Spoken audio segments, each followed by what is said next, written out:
What's up, guys? It's Andy, and I finally have the long-awaited horse scammers, transport scammers video coming to you.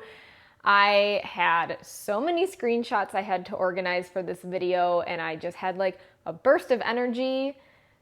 And I was like, okay, let's do it. So I organized all the screenshots. I have my laptop down out of camera frame that has all the screenshots because I use my phone to film. So obviously I have to be able to read the messages that I'm going to be putting up on the screen for you to see as well.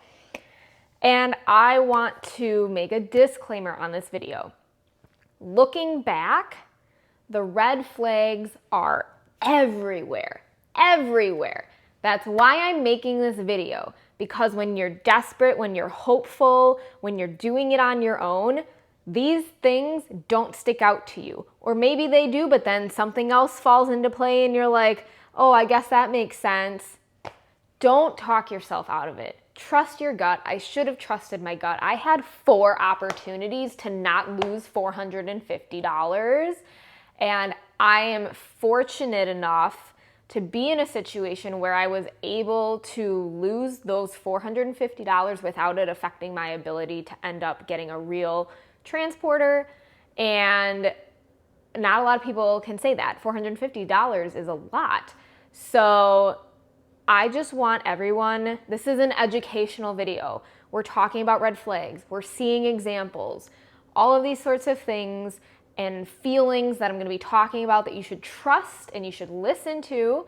We are not going to comment about, wow, you made a really dumb mistake. Wow, how are you that stupid? Wow, how could you have not put 2 and 2 together? We're not going to do that. And if you're going to do that, I'm going to delete your comment and then I'm going to block you, because we don't need to bully each other. I'm making this video to hopefully save somebody else.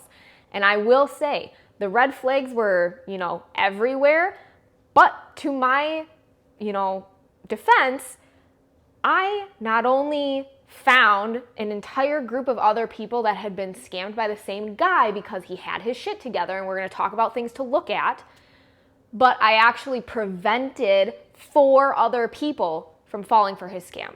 So in a moral aspect, I feel I gained my $450 back by saving and protecting 4 other people. So I'm going to call it even.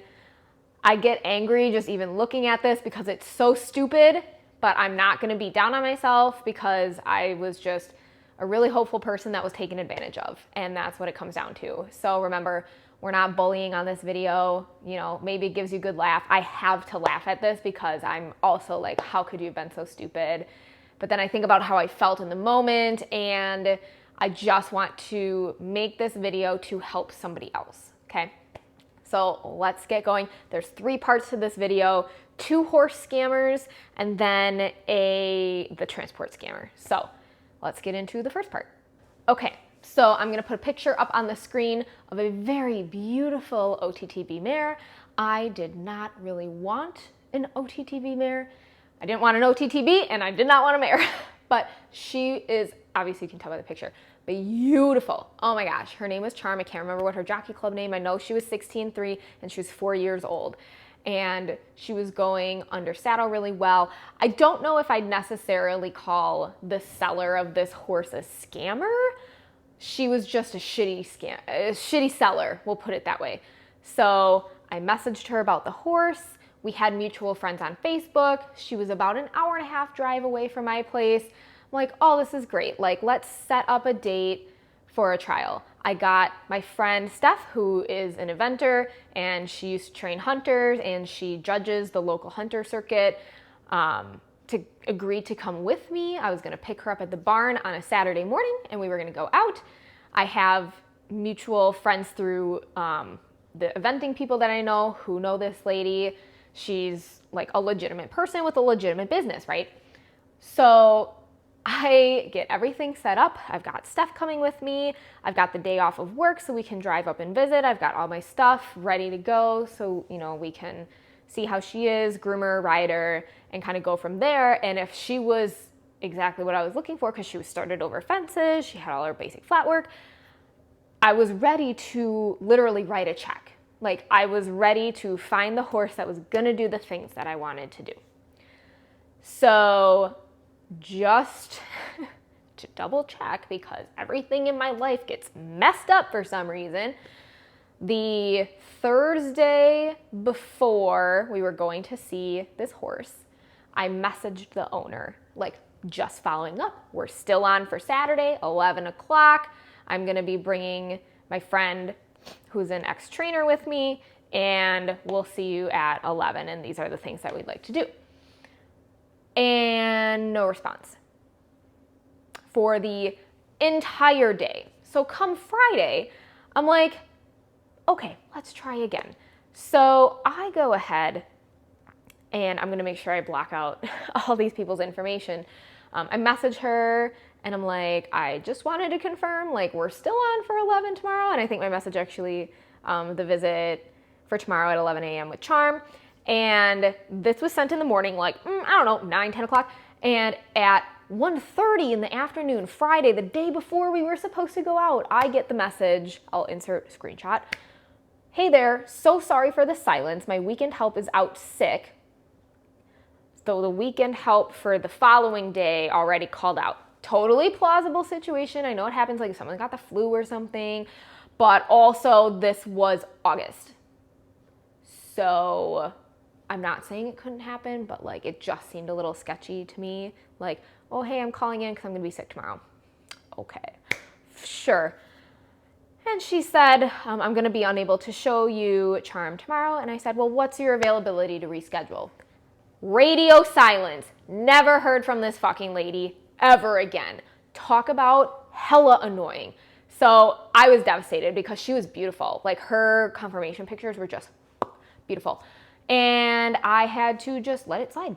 I had to let it slide. And this was really disappointing because this came after horse scam story number 2. So let's get into that one. Horse scammer story number 2. So this actually happened before the thoroughbred incident. And I was looking on horses for sale pages. I was in Wisconsin, in the US, all over the place, whatever. And I'll insert a picture here. This adorable 15-1, 15-2 paint cross comes up on my page. Is in English tack, obviously, tied to a trailer. Beautiful horse. I'm like, oh my God, I would die, absolutely die to have a little horse like this. So I immediately messaged the owner, and I'm going to be scrolling here through the screenshots. So I messaged the person and I said, hey, what's asking price? Because you didn't list anything. It was kind of a vague description too. So I was like, what is the price? What can you tell me more about this horse? Like, I'm super interested. And so they said they're asking $2,500. Red flag number 1.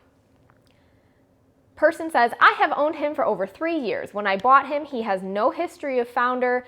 Bolt has been a great one. He has absolutely no health issues, no lamenesses, no bad habits. He rides out alone or inside. He rides out alone and inside. He's always very willing to learn. You just have to ask him to. He's got beautiful movement, a nice stop. He is extremely, I can't even see what that says. Has been hauled. He fears nothing outside. Has had the rope thrown off of him. You can ride him on and off of the trailer. He will really do anything you ask. His disposition's like a big dog, super sweet, loyal, wants to please. Bolt stands for the farrier. He stands tied. He stands bathed. He has good ground manners. Gets along in the pasture or in a stall. He's a great trail mount. Hasn't had any health or soundness issues. He's an easy keeper, and he's barefoot. And I'm like, okay. He sounds amazing. I ride English and I ride low hunters. What's his experience with English and any with jumping? Free jumping or anything under saddle? And I've got to ask, he's super cute and he sounds super great, but $2,500, what is the catch? Are you just looking for a quick sale or question mark? Their response was he rides English or Western. He wasn't trained to jump, but he's super willing to start learning, and if that's something you want to do, he would be good. We're just looking for a quick sale. There's no good reason. Emoji of the crying face. It's the financial and time commitment. He's 100% sound. So I'm hearing this and I'm like, I get it. Are in year 3 now of the pandemic. Cost of everything is just through the roof. Hay is through the roof. It's really hard to keep horses. And with upcoming winter in the next 4 to 5 months, people are looking to offload their animals before the hard winter months come. It's not unheard of. So to me, I'm talking myself into this situation. Like, this beautiful horse is great. They just want a great home for him. And that's totally a realistic scenario, except usually when that's the case, they're super honest about injuries, histories, bad habits, that sort of thing. And this horse just sounded too good to be true. So I asked, has he ever bucked or bolted, reared under saddle? Is he mouthy or bitey? Didn't get a screenshot of the message, but they're like, no, he doesn't do any of that. Like, he's perfect, whatever. And I was like, where are you located? And they said, oh, we're in, I think, Dousman or something a little bit north Wisconsin. And I'm like, oh my God, that's only an hour away from me. That's great. I was like, well, I'd love to schedule a time to come and test ride him. And I should be able to have a vet out in 2 days if I really like him to get a PPE done. I want to go through the proper channels. I'm super interested. I would pay you cash. Like, this price is low enough that I would come cash in hand. Like, I will go to the bank. I will get you $2,500 and whatever. So that was like mid-afternoon. We were having this back and forth and nothing. The minute I said, oh, you're only an hour away from me, let me come try the horse. Nothing. Red flag, red flag. Are you hearing it? Red flag. Okay. So I want this to be true. I'm so hopeful. So I messaged them the next morning and I'm like, I would consider going up to $3,000, $500 over asking, just to show that I'm serious. I understand the market is competitive right now, so just let me know. I'm in no hurry and I want the best fit. And they messaged me back like right away and they're like, I'll message you back. Thank you. Yeah, that was the last time I ever heard from them. They blocked me. They blocked me and I was no longer able to see their post or anything. So I was heartbroken. This was the first horse I had inquired about. And everyone I showed him to also thought the price was sketchy. And I sent all the screenshots to all the people. And they're like, well, I mean, it could just be that they really are looking for a rehoming situation. Why so dumb? Why so dumb? Okay. So that was my very first experience. Then the thoroughbred thing happened. And then I was just miserable. And I'm like, okay, for horses, I need to see like information that the seller's real. I need to see what they've sold, what they've trained, where they are, recommendations and reviews from other people that have purchased from them. I was like, I'm not cutting corners. That's how I found Tiffany, TMT Sport Horses down in Austin, Florida. That's where I got Elliot. He has been amazing. So I buy Elliot after he passes his PPE. Now I gotta get transport. Welcome to Swimming with the Sharks. Let's get into the transport scammer.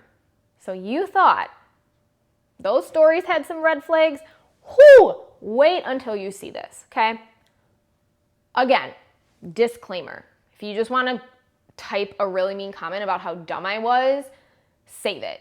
I don't give a crap, and I don't really need your opinion. Thank you very much. Everything worked out in the end, and luckily, I was able to lose that $450 deposit and have it not affect my horse buying situation. So now that we got that out of the way and everyone's got the reminder cap to be kind, let's start looking at these screenshots. So, red flag number 1. The first thing I did was I got a transport quote from the company that I used to bring up Gideon because I loved them. They were out of Alabama. I got to live feed watch him as he came up, half of the deposit ahead of time, remainder upon delivery. And they were just wonderful. They quoted me $2,400. And I was like, whoa, okay. I posted on a couple Facebook transport pages for the US Midwest, that sort of thing. And I had probably 4 to 6 people reach out to me on Facebook and say, oh, well, I can do this for you. Let me tell you, red flag number 1, accompanied by our first screenshot. When somebody has a name that's common, like Mark, and spells it like a first grader, it's probably a scam account.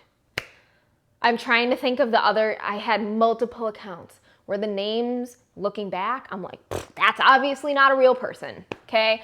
So spelling, I know everyone's like, oh, grammar Nazis, blah, blah, blah. Spelling and articulation and basic English and principles of sentence writing, they matter. Don't let yourself be convinced that they don't matter. They matter, okay? So, the first person, I got a couple of quotes around 1,000, 900. One person quoted me 600. I was like, yeah, okay, sure. That's definitely not right because that's literally a fourth of what I know a reputable company charged. And I was willing to go with an independent person because I know larger transport companies will overcharge to an extent, okay? So let's go through these screenshots and we're gonna just point out all the red flags, okay? Hello, I'm available and I have a planned trip going that way. Tried to audio call. If you get a missed audio call, scam. Stop, don't respond. No one is audio calling you on Facebook. Done. Right there, cut it off, okay? I said, sure, it would be this address to this address. I said, the horse has to pass a pre-purchase exam this week and transport would likely be the end of next week or the following week. Okay, great. I'll be having a trip by Friday, and will that work for you? Okay. Flow is working fine. I'm still freaked out about the Mark thing, but, we're flowing. It's fine.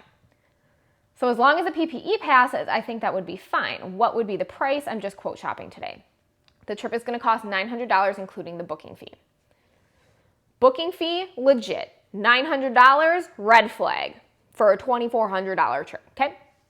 I have a box stall trailer. Will that work for you? Yes.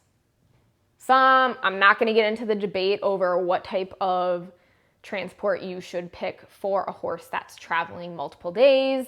Everybody has their personal preference. Okay. So then I ask, that would be fine. What's your deposit fee or payment procedure? He says, I have just 2 spots open left for that trip. And I'm like, how would you like to proceed? I'm not willing to do deposit until I know the horse passes the exam. He's like, if it all works out, then you can secure a spot on the trip, and if he fails the PPE, we can refund you. Red flag number 2. Do not book transport prior to a PPE. Just don't do it. You are better off paying a couple of days of board to the facility that currently houses the horse than trying to get a refund on a deposit for transport. And because I said I didn't want to deposit until I knew the horse passes, he's like, okay, well, I'm not sure the spot's going to be available by then. Do not let people pressure you into doing that, okay? If it's meant to be, it'll be. Don't let people pressure you into purchasing and reserving a spot on a trailer for a horse that you don't even know if you're going to buy yet. Don't do it. Don't do it. I said, remind me what the deposit was. The booking fee is 50%, and the rest is deposited upon delivery. Okay, sure. Again, thinking about English sentences and everything, it flowed pretty good. Not too many typos. The sentences are pretty legitimate. So I'm not having concerns at this point. I also asked if there would be a layover or if it would be a consistent drive. His response was, I typically stop at least every 2 hours to check the horses, refill water buckets and hay, and allow the horses to rest. Additionally, I may stop more frequently or for longer periods of time if weather or road conditions become unsafe for travel or if the horses require more attention. That to me was like a gold star. I was like, that's the exact answer I'm looking for. I want someone that tailors the trip to the horses they have on board. They're not trying to meet a deadline. They're making sure the horses are comfortable. So I was like, okay, I'm feeling super good about that. So I wrote, sounds great. I'll follow up with more detail tomorrow once I know when the PPE is scheduled, and we'll go from there. I'd like to use you. You have a nice rig and the best pricing so far, so it seems like you really care. I can tell from your pictures. I can see if I can push things so that we can make that Friday trip. Let's talk about his profile. I don't have pictures because he ended up blocking me before I could get any. His picture was of him and a horse in a trailer. His entire Facebook, it was not just made within the last month. It was not just made within the last 2 months. It had been established for about, I don't know, 8 months to a year, which is how long he said he's been in business for, and that he's had his business page, had multiple pictures of pickups, drop-offs, had pictures of the rig that he uses, all of this, because I was checking for these things, okay? So that's where that comment came from. He's like, okay, thanks, I'll be waiting, and hopping Friday works. First typo. This is kind of where things start to shift. So I'm personally convinced that this is like a network of people that work together, and they try to pressure you into paying one over the other by offering better prices, but essentially they're all related, right?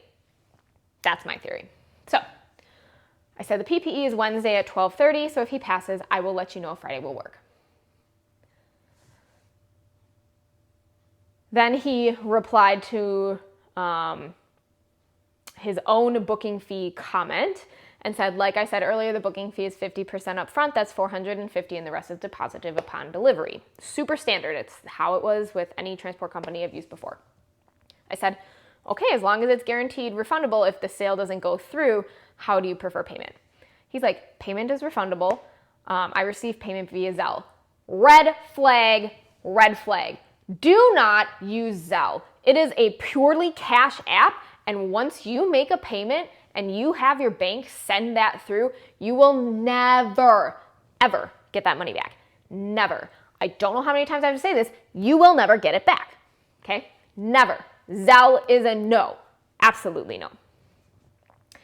If anything, I would say wire transfer, money order, cash, if you're like close enough in person and can do it, PayPal.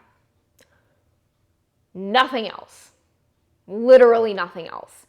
Maybe Venmo if you've had transactions with them before and it's gone through and you have like a relatively long established history of payment. Just, okay, please be careful, okay? Ask questions, ask your bank, they can help you. Like wire transfer is like number one. Scared to go to the bank because you're a millennial with severe anxiety? Just go to the bank. That's what I ended up doing to buy Elliot. So I said, I don't have a Zelle account. Do you use PayPal or Venmo? He's like, sorry, I don't have either, but I think my daughter has PayPal. I'm like, I guess that'll be up to you to decide if you want to do that. I've heard not good things about Zelle, and I'm not comfortable sending money through it. Rachel, stick to your guns. Should have stuck to my guns, guys. Oh my God, I'm so mad at myself. Okay. Otherwise, I'll have to go with another option. So he sends me an email address. Her PayPal info, send via friends and family. After payment, send a screenshot for approval. Thanks. No punctuation. Run-on sentence. Just keeping those red flags in mind, okay? So I go on PayPal, I look up the user with that Yahoo, I send the money, and it denied payment, saying it couldn't send it. I asked if her account is active. Here's the screenshot of saying it was denied. It doesn't find an active user account with that email. Okay, let me see if my son has PayPal, and I'm really sorry, but I'm new to PayPal. Again, run-on sentences, no punctuation, random capitalization. Do you see how this typing is severely different than the first half of this conversation? That's why I'm convinced there's two people involved, at least. I said, that's okay, I understand we all have our preferences. I just had a card compromised, so I'm extremely wary of signing up for new apps and stuff. Because I had literally just had my debit card stolen, the worst thing you can have stolen because debit is treated like cash. Again, luckily, long story short, someone tried to buy a laptop. They never ended up picking it up from in-store, so my bank was able to just reverse the claim. So had to completely redo all my banking info. Account, passwords, cards, everything. It took forever, and I did not want to be dealing with this again. He's like, oh, I see. Sends me another Yahoo account. This is his PayPal info for his son. And the name, to me, seems kind of like Asian descent. And I'm like, okay, this was your daughter, this is your name, this is your son. Is he Asian? Like, adoption, cool, like whatever, like mixed families are great. But it just it wasn't adding up. So red flags, multiple email addresses for things that don't seem related. It's a red flag. Tried that Yahoo email and it didn't work. Surprise, you can't send money right now. Says his account is not accepting payments. So he asked me, can I have your PayPal info so I can request it? Okay. I was like, fine. So I sent him that. And I also said, also, do you have your DOT number, your Department of Transportation number? He's like, yes, I'm licensed and insured, can't transport without LOL. Again, no punctuation. I'm aware, but my trainer wants to look it up. She's worried about independent public transporters. Don't have a trainer, but the barn owner was like, girl, you gotta like double check that he's legit. Sorry, Annette. He was not legit. See, I just have to laugh. So he said, oh, no worries. I have great experience in this field and I've been hauling for over 7 years. Do be stress-free. Me be stress-free? You're stressing me out with your inability to put punctuation in your sentences, okay? I said, yes, she would like your DOT number to look up. Provides me a number. Let me just tell you, it wasn't a real DOT number. It was not long enough to be a DOT number. It was just random numbers put together. Then I said, I have no requests on PayPal. He said, okay, give me a time. I was like, okay, also your DOT number isn't pulling up any information. It should pull up the name of the company, if they've ever had accidents, if they've had any bad like reports against their company, all that information is available publicly. He's like, that's my DOT. I think you didn't check it rightly. So the man with the poor grammar and lack of punctuation and ability to spell wants to gaslight me that I'm entering it incorrectly when he's a freaking scammer? Please. Oh, I get so mad at that. I said, I received a request under the name Rhoda. Is that correct? Okay, now we're on our third name, fourth if you include Mark's fake name. And I sent him a screenshot of the request on PayPal. And he's like, yep, correct. And I was like, still saying not valid. I'm at work and I can't look into this further at the moment, so I will have to see later. He's like, oh, okay, I'll be waiting, but if you have anyone around that has Zelle, they can pay and you can repay them through PayPal. Zelle is easier. Get no punctuation. I'm like, no. I said, I will see, because no one I know uses Zelle for this very reason. I've had 3 transactions go through PayPal with no issues this month, so I'm like, it's obviously not PayPal. He's like, I think it's because this PayPal hasn't been, I think this because this PayPal I used hasn't been used for a long period of time. Good English. So then I had messaged him something about, I just want to make sure that I'm not getting scammed since none of the accounts are under your name and the DOT's not pulling anything up. He's like, I understand you're just trying to be careful, but you're rest assured, and also that's not proper English, rest assured that your horses will receive the best care while using my service. And half of those words are capitalized because why? Red flag. Do you provide a transport contract and all of that as well? And I still can't find the DOT registration under your name or the number, blah, blah, blah, blah, blah. Yes, after the booking, I'll send you a contract and you will have to sign and send an email back and over to me. If you have to sign a contract, your deposit is due with the contract. Do not send any money to any company without a contract, okay? No one should be asking for a deposit before you read and fill out the contract. Don't do it. That is another major red flag, okay? He said, after the payment, send me a screenshot for approval, and I'll also be needing the email where the contract will be sent. That makes sense. Yes, I need a copy of the contract. So we kind of move on, like, hi, Mark, the Zelle account says it's under Damon. Is this correct since that's not your name? Red flag. So at this point, I had gotten Zelle because I was like, this is annoying. I just want to make sure I'm not getting scammed since none of the accounts are under your name. I've been scammed before with transport. I'm also on the FMCSA for DOT lookup, and it says there's no business associated with your DOT number. Is it possible you sent me the wrong number? What name did you register under? Okay. So we go back. I send him through Zelle the money, and it says pending. Like, it says pending. Do you use that account often? He's like, I think it says pending because it's your first time using Zelle and your bank is holding the funds, so you'll have to call them. This makes sense because when I bought Gideon, the payment for him got held up by PayPal for 2 weeks up until literally the day he was supposed to leave. So this was not surprising to me, and I did not want to have to go through that stressful waiting period again. So I called my bank, and they're like, do you know this Damon? And I said, yes. They're like, are you sure? What is this for? I said, I'm transporting a horse from Florida. I need to put a down payment down for the transporter to bring him up.